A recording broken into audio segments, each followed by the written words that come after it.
네, 죄송합니다. 형제님들 앞에 계속 이렇게 서는 건 항상 늘 어려운 것 같습니다. 지난번에도 강북교회에서 한번 기회를 주셔서 잠깐 간증을 하고 내려간 적이 있는데요. 우리 형제님께서 영상을 올려주셔서 이제 가끔씩 보고 있습니다. 근데 그때 제 모습을 보면 어찌나 떨고 있는지 목소리가 막 하더라고요. 근데 오늘도 그럴 것 같습니다. 하지만 또 주님께서 보여주신 만큼만 교제하고 내려가겠습니다. 사실 형제님들 앞에서 제가 교제한다는 게 쉬운 일도 아니고 또 무엇을 어떻게 내용을 정리해야 되나 고민도 많이 하기는 했습니다. 그래서 어떤 내용이 좋을까 이렇게 고민하고 있었는데요. 형제님들께 혹시라도 위로를 드릴 수 있으면 좋겠다라는 생각도 해보고, 또 저희가 미추홀 모임이 작년에 분가하면서 이제 1년 한 3개월 저희가 시간이 흘렀는데요. 그래서 형제님께서 주신 직분대로 어떻게 또 섬겨야 될지를, 또 어떻게 섬겨왔는지 그런 부분들 함께 나누고자 합니다. 그때 연초에 성도님과 교제할 때는 제가 이런 마음으로 이렇게 어떤 목자의 마음을 갖고 성도님들을 섬기겠습니다라고 이렇게 고백을 드렸던 교제 내용이 기억이 납니다. 지금에 와서는 물론 결과물이라고 할 수는 없지만 주님께서 교회를 세우시고 또 교회를 통해서 어떻게 하나님의 그 기쁘신 뜻대로 소원을 두고 행하기를 원하시는지 그 짧은 한 1년 3개월 동안 제가 보고 듣고 깨달은 부분을 함께 나누고자 합니다. 물론 우리 성도님들께서 교회를 향한 그 내용들에 대해서 많이 이제 또 아시고 교제도 하시고 또 묵상도 하고 계신 걸로 이렇게 알고 있습니다. 에베소서 말씀과 고린도전서 말씀을 가지고 잠깐 주님께서 우리를 향한 뜻이 무엇인지를 조금 보여주신 만큼만 교제하고 내려가겠습니다. 먼저 에베소서 말씀 잠깐 보시겠습니다. 제가 읽어도 되고요. 에베소서 말씀은 이제 성도님들 다 아시는 것처럼 교회의 충만에 대해서 이렇게 말씀하고 계신데요. 이 말씀이 좀 새롭게 보였던 부분이 있습니다. 먼저 4장 10절에 보면 이런 말씀이 있습니다. 에베소서 4장 10절. 내리셨던 그가 또 하늘 위로 오르신 자니 이는 만물을 충만케 하려 하심이라라고 이렇게 말씀하십니다. 주님께서 내려오셨다가 올라가셨는데 이것은 만물을 충만케 하기 위함이다라고 이렇게 말씀하고 계십니다. 그러면 이 만물을 충만케 하는 것이 어떠한 방법인가? 무엇을 통해서? 주님이 내려오셔서 고난당하시고 다시 죽음의 사망 권세를 이기시고 부활하셔서 하나님 우편에 앉아 계신데 그 과정을 통해서 만물을 충만케 하기를 원하신 겁니다. 우리를 구원하셨을 뿐만 아니라 또 그 과정을 통해서 만물을 충만케 하기를 원하시는데 그 원동력이 어디 있냐면 에베소서 1장 말씀에 이렇게 말씀하고 계시죠. 제가 읽겠습니다. 1장 23절에 22절부터 보겠습니다. 또 만물을 그 발 아래 복종하게 하시고 그를 만물 위에 교회의 머리로 주셨느니라. 교회는 그의 몸이니 만물 안에서 만물을 충만케 하시는 자의 충만이니라 라고 이렇게 말씀하셨습니다. 그래서 에베소서 4장 지금 읽었던 말씀처럼 만물을 충만케 하시는, 땅 아래 있는 것과 하늘에 있는 것을 그 만물을 충만케 하시기 위한 그 가운데 무엇을 두셨냐면 교회를 두신 것을 볼 수가 있습니다. 본 것처럼 만물을 그 그리스도의 발 아래 복종케 하셨고 그리고 그를 만물 위에 교회의 머리로 두셨다. 그래서 만물 가운데는 23절에 교회가 있는 것을 보게 됩니다. 그래서 이 교회는 만물 위에 있고 교회의 머리 대신 그리스도께서 하늘 아래 있는 것을 볼 수가 있습니다. 그래서 이 교회 안에서 우리가 충만케 하는 것이 정말 필요하구나라는 것을 보게 됩니다. 그런데 이 충만케 하는 것도 방법이 있더라고요. 뭐냐 하면 교회는 그의 몸이라고 이렇게 말씀하셨습니다. 그래서 몸된 교회 안에서 그리스도 안에서 우리가 충만케 돼야 되는데 그리스도의 충만 가운데서 그것이 가능하다라고 말씀하고 계십니다. 18절 읽어보겠습니다. 너희 마음 눈을 밝히사라고 말씀하셨고요. 그래서 17절에 계속 읽어보겠습니다. 우리 주 예수 그리스도의 하나님 영광의 아버지께서 지혜와 계시의 정신을 너에게 주사 하나님을 알게 하셨고, 그래서 이 만물을 충만케 하는 이 원동력, 주님의 몸된 교회를 우리 가운데 주셨는데, 이 교회 안에서 그리스도 안에 있는 그 충만을 발견하기 위해서는 우리에게 필요한 것이 있다는 겁니다. 아버지께서 지혜와 계시의 정신을 우리에게 주셨고요. 또 18절은 너의 마음 눈을 밝히셨습니다. 그래서 마음 눈을 열었을 때 그 부르심의 소망이 무엇이고 성도 안에서 그 기업의 영광이 풍성이 무엇인지를 알게 할 수 있다라고 말씀하신 것이죠. 우리가 물론 구원받은 이후에 몸된 교회 안에 지체 가운데 있지만 그것만으로는 정말 그 풍성하신 그리스도 안에 거할 수는 없는 것을 보게 됩니다. 그래서 주님께서 우리에게 주신 지혜와 계시가 무엇인지, 그리고 마음을 밝히시는 그 일들이 무엇인지, 또 하나는 19절에 보면 우리에게 베푸신 능력의 지극히 크심을 너에게 알게 하기를 원하는데 그 능력이 그리스도 안에서 역사한다라고 말씀하고 계십니다. 우리 그리스도는 크신 능력을 가지신 분인데 이 능력이 그냥 우리에게 주는 게 아니라는 것이죠. 그리스도 안에서 그것이 역사해야 된다, 일해야 된다라고 이렇게 말씀하시는 것을 보게 됩니다. 그래서 이 만물을 충만케 하기 위해서 주님 우리에게 몸된 교회를 주셨는데 이 교회가 정말 충만 가운데 거하기 위해서 우리에게 지혜와 또 계시의 정신을 주님께 받아야 되는 일이 필요하고요. 그래야 주님을 알 수 있다고 말씀하셨기 때문에, 그리고 육의 눈을 보고 바라보는 것이 아니라 마음의 눈을 밝혀서 우리 부르심의 소망이 무엇인지, 그리고 그 기업의 영광의 풍성이 무엇인지를 마음 눈으로 봐야 된다고 말씀하십니다. 그리고 그 능력 많으신 예수 그리스도를 우리가 경험하기 위해서는 그 능력이 그리스도 안에서 역사해야 된다라고 말씀하고 계신 것이죠. 그래서 믿음은 우리가 그냥 누워있는다고 해서 생기는 것이 아닌 것을 보게 됩니다. 믿음은 우리가 그 말씀에 순종할 때에 생기는 것이겠죠. 형제님께서 이제 말씀하신 것처럼. 그러면 우리가 이 말씀을 모르느냐? 다 알죠. 이 말씀을 모르지 않습니다. 다 목회도 하시고 또 사역도 하시고 또 성도님들 다 섬겨 오셨는데, 그러면 교회가 정말 충만 가운데 있느냐? 라는 부분에는 퀘스천이 있습니다. 왜 그럴까 생각을 좀 해봤습니다. 실제적으로 이제 제가 고린도전서 말씀에서 이제 좀 답을 찾고 있는데요. 어찌됐건 고린도에서는 그 교회에 나타난 문제들이 있는 거잖아요. 교회가 충만 가운데 있어야 되는데, 왜냐하면 그리스도가 충만하신 분이기 때문에. 그러면 고린도 교회도 충만 가운데 있었는가? 근데 고린도 성도님들은 스스로를 생각할 때 충만 가운데 있었던 것 같습니다. 고린도전서 4장에 보면 이런 말씀이 있습니다. 4장 8절입니다. 너희가 이미 배부르며 이미 부요하며 우리 없이 왕노릇 하였도다라고 말씀하고 계시거든요. 고린도 성도님들은, 혹은 일하시는 분들인지는 잘 모르겠습니다만은 어쨌든 고린도 교회를 향해서 그들은 배가 불렀습니다. 바꾸어 얘기하면 굉장히 충만한 상태이죠. 부족한 것이 없는 상태입니다. 부유했습니다. 당연히 부족한 게 없죠. 그리고 그들은 왕노릇 하고 있었습니다. 근데 사도 바울님은 그들을 향해서 뭐라고 말씀하시냐면 4장 9절, 내가 생각컨대 하나님이 사도인 우리를 죽이기로 작정한 것과 같이 미말에 두셨음에 우리는 세계 곧 천사와 사람거리의 구경거리가 되었다. 우리는 그리스도의 영구로 미련하되 너희는 그리스도 안에서 지혜롭고, 우리는 약하되 너희는 강하고, 너희는 존귀하되 우리는 비천하다라고 말씀하고 계십니다.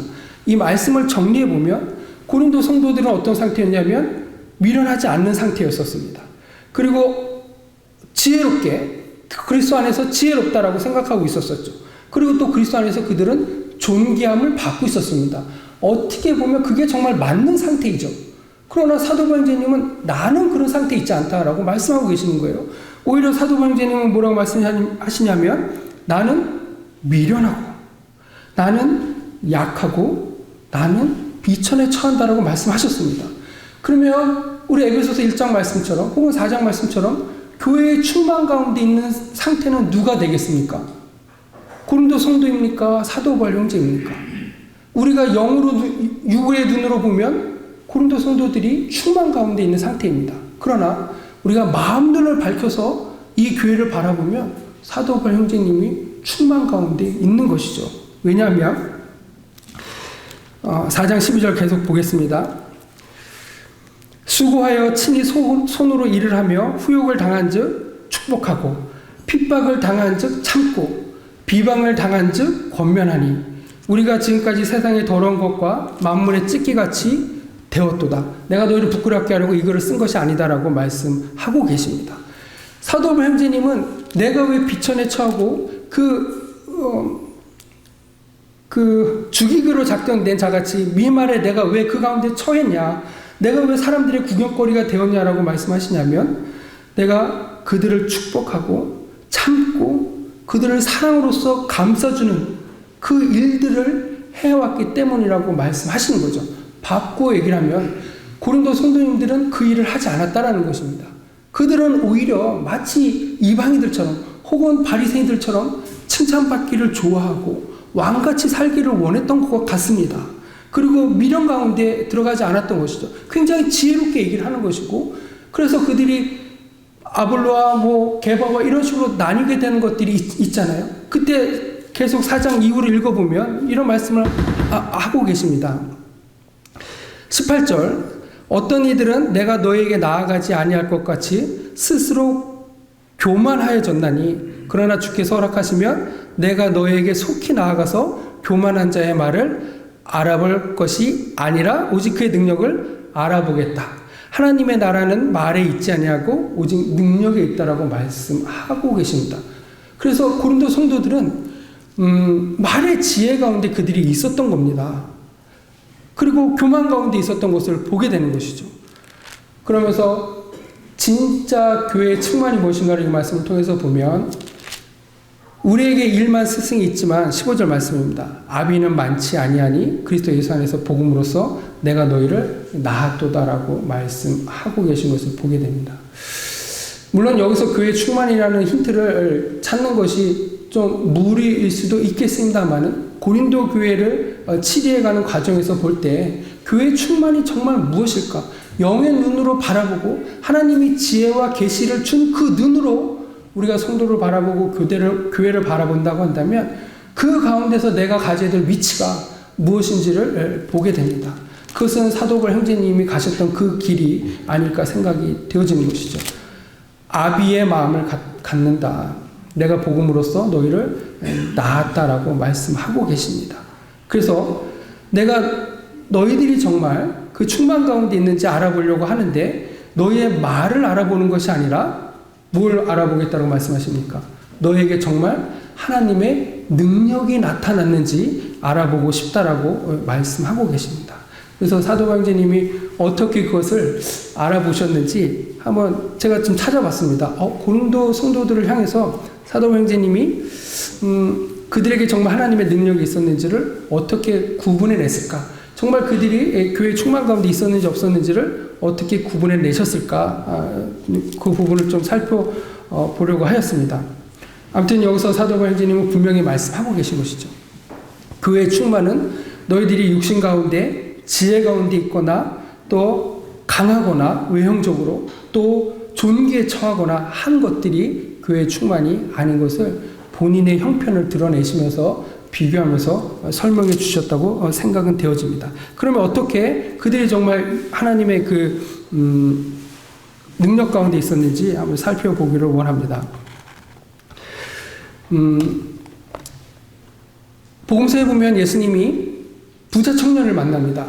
부자 청년을 만나서 이런 대화를 하시죠. 부자 청년이 이렇게 질문을 합니다. 내가 무엇을 하여야 영생을 얻으리까? 그러니까 무슨 선한 일을 하여야? 그래서 이제 왜 나에게 선한 것을 물어보시냐고 대답하시는데, 그래서 이제 계명에 뭐라고 적혀있느냐? 내 이웃을 내 몸같이 사랑하고 이런 것도 지키고 율법을 지켜야 되지 않느냐? 그 부자 청년이 당당하게 얘기하죠. 내가 이런 것들을 다 지켰다라고 얘기합니다.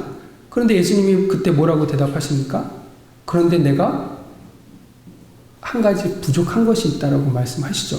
나중에 하신 말씀인데, 그러면 내가 가지고 있는 재물을 가난한 자에게 다 나눠주라라고 얘기를 하였을 때 부자 청년이 고민을 하고 떠나가는 장면이 나옵니다. 그럴 때 예수님이 그가 한 가지 부족한 게 있다라고 말씀하신 거죠. 그게 뭡니까?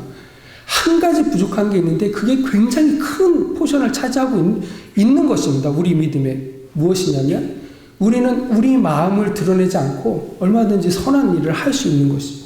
율법을 지킬 수 있고 사람들에게 칭찬받는 일들을 할 수 있고 인정받는 일들을 할 수 있는 것입니다. 그러나 내가 정말 보이지 않는 곳에서 가장 소중하게 여기고 있었던 그 재물을 주라고 했을 때 부자 청년은 고민하는 것이죠. 그 뒤에 말씀들을 쭉 읽어보면 뭐가 나옵니까? 재물과 하나님을 겸하여 섬길 수 없다라고 말씀하고 계시잖아요. 그 마음 가운데는 다른 주인이 있었습니다. 그러나 아무도 인정하지 않아, 아무도 알 수 없는 내 마음에 또 다른 주인이 있었던 것이죠. 겉으로는 다 드러나는 일들. 내가 고린도전서 4장 말씀처럼 내가 지혜롭고 그 다음에 내가 강하고 또 왕같이 그런 일들을 선한 일들을 구제하는 일들을 다 할 수 있었지만 정말 그 마음속 깊은 곳에서 내 주인된 나를 내려놓지 못했던 것을 보게 됩니다. 나는 부유한 자다라고 생각했던 것이죠. 그러나 주님은 그에게 부족한 것이 하나 있다라고 말씀하셨습니다. 또 있습니다. 성도님들 다 아시는 것처럼 라우디게아 교회에도 그렇게 말씀하시잖아요. 그 라우디게아 성도님들은 뭐라고 생각하셨습니까? 성도님들 다 아시는 대로 계시록 3장에서 나는 부족한 게 없다라고 얘기하고 있잖아요. 제가 말씀을 잘 못 외워서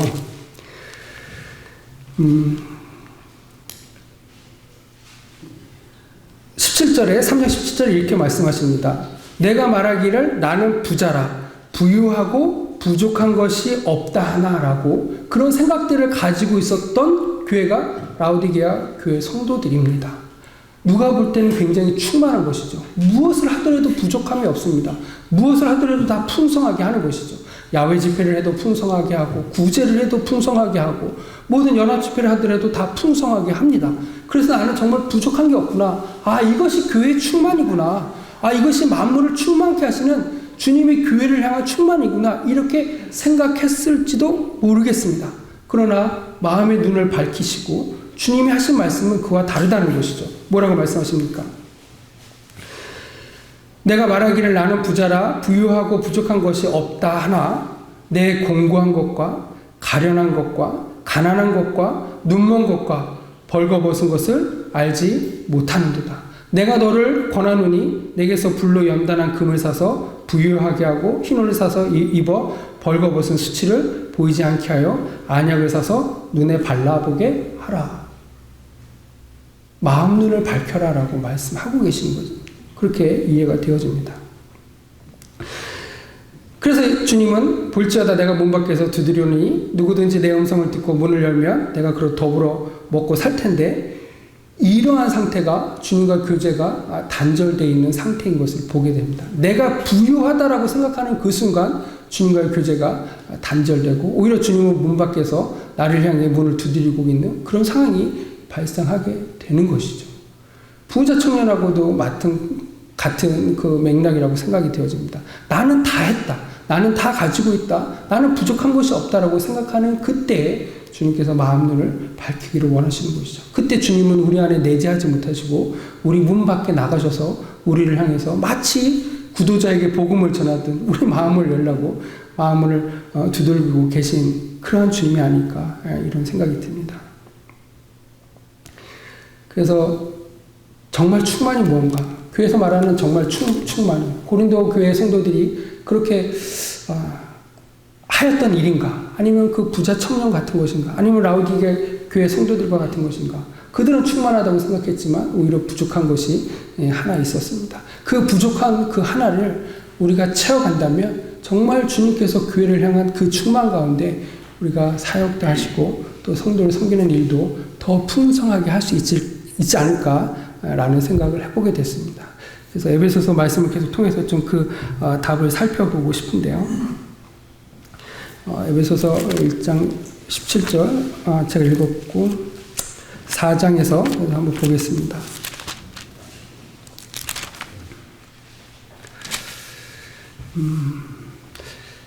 다 아시는 말씀입니다. 각 사람에게 그리스도의 선물의 분량대로 은혜를 주셨나니라고 이렇게 말씀하시죠. 그래서 12절에 보면 이는 은사를 주신 것은 성도를 온전케 하며 봉사의 일을 하게 하며 그리스도의 몸을 세우려 하심이라라고 말씀하십니다. 그래서 이 교회는 그 교회가 세워져 가야 된다. 자라가야 된다라고 이렇게 말씀하시고요. 13절에서는 그래서 우리가 다 하나님의 아들을 믿는 것과 아는 일에 하나가 되어 온전한 사람을 이루어 그리스도의 장성한 분량이 충만한 데까지 이르게 하신다라고 말씀하시죠. 그래서 하나님의 아들을 믿는 것과 아는 일에 다 하나가 되어야 된다라고 말씀하십니다. 요래가 없는 것이죠. 다 함께 가야 될 것에 대해서 말씀하십니다. 그리고 그리스도의 장성한 분량이 충만한 데까지 이르러야 된다고 말씀하셨습니다. 무슨 얘기냐면 우리에게 몸된 교회를 주셨지만 이 교회는 완벽한 교회를 우리에게 주시지 않으셨다라는 말씀이기도 합니다. 이 교회는 자라가야 된다라고 말씀하고 계시는 것이죠. 근데 이 자라가야 되는 그 방법은 어느 특정인에 의해서 자라가는 것이 아니라 모든 자에게 은사를 주셨기 때문에 그 은사 가운데에서 모두 다 그리스도의 장성한 분량까지 함께 성장해야 될 것에 대해서 말씀하고 계신 것을 보게 됩니다. 그런데 이 은사를 주시고 같이 성장해 가는데 문제가 있습니다. 어떤 문제가 있냐면 이 말씀을 또 성도님들이 다 모르시는 게 아니에요. 다 아십니다. 다 은사들을 받으셨죠. 물론 그 은사를 잘 사용하시는 성도님도 계시지만 또 달란트를 묻어두고 계신 분들도 계십니다. 그런데 중요한 것은 이 은사가 어떻게 쓰여야 되느냐가 중요한 것이잖아요. 이 은사가 잘못 쓰이면 고린도 교회 같은 교회가 나올 수 있는 것이고 라우디게아 같은 교회가 나올 수 있는 것입니다. 그래서 이 은사를 주셨지만 이 은사를 우리가 잘 사용해야 된다는 것을 성경은 에베소서에서 계속해서 말씀하고 계십니다. 16절 말씀입니다. 이제 교회가 온 몸이기 때문에, 우리의 지체이기 때문에, 그에게서 온 몸이 각 마디를 통하여 서로 도움을 잇고 연락하고 상합하여 각 지체의 분량대로 역사를 따라서 그 몸을 자라게 하여 어떻게 된다고요? 사랑 안에서 스스로 세워져 간다라고 말씀하셨습니다. 그러니까 우리가 흔히 교제할 때 그래 이 은사가 필요하고 그 은사를 통해서 우리가 서로 자라가는데 몸을 자라게 하는데 맨 끝에 말씀이 더 중요한 것 같습니다. 사랑 안에서 스스로 세워져 간다라고 되어 있는데요. 제가 원문을 같이 좀 보고 있는데 사랑 안에서 스스로 덕을 세운다라고 되어 있습니다. 그래서 이 교회는 반드시 덕 가운데 세워져 가야 될 것을 에베소서에서 말씀하고 계시더라고요. 그래서 이 은사가 사랑이 빠지거나 덕이 빠지면 이것이 뭐구나 라는 생각을 하게 되었습니다. 그래서 주님이 이 주신 은사를 정말 은사대로 주님이 그 기쁘신 뜻대로 우리가 그 소원을 두고 행하기 위해서는 이 우리의 은사가 사랑 안에서 덕을 세우는 일에 함께 할 때 교회가 충만해지고 교회가 성장해 갈 수 있다라고 생각이 되어집니다. 그래서 제가 생각이 미친 것이 있습니다. 그럼 덕은 무엇인가? 성경에서 그럼 말하는 그 덕은 무엇인가? 그건 로마서와 고린도 전후서에서 나오고 있잖아요. 저는 제가 분별하기로는 이 서신서에서 얘기하고 있는 이 덕은 절대적으로 기준이 내가 아닌 것을 보게 됩니다. 이 덕은 절대적으로 기준이 상대방입니다. 그리고 주님께서 이 덕을 설명하시면서 뭐라고 말씀하시냐면 나도 나를 기쁘게 하지 않았다라고 말씀하십니다. 내가 나를 기쁘게 하지 않은 것처럼 너희들도 너희를 기쁘게 하지 말라라고 말씀하시죠. 양심도 너희의 것이 아니라고 말씀하십니다. 그 음식을 판자의 양심을 위해서 먹지 말라고 말씀하시잖아요. 하나님을 기쁘시게 하라고 얘기하고 계시고요. 나를 기쁘게, 우리 스스로를 기쁘게 하지 말라라고 말씀하십니다.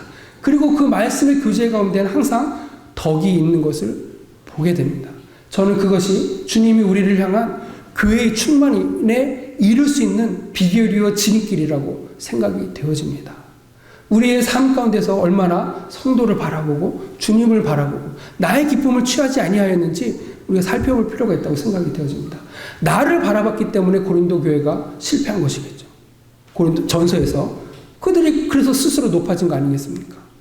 스스로 교만의 길로 내가 안 가려고 해도 내가 중심이 되면 그 덕이 빠져버리면 사랑으로서 역사하는 덕이 빠져버리면 관심이 나한테 오게 되는 것을 보게 됩니다.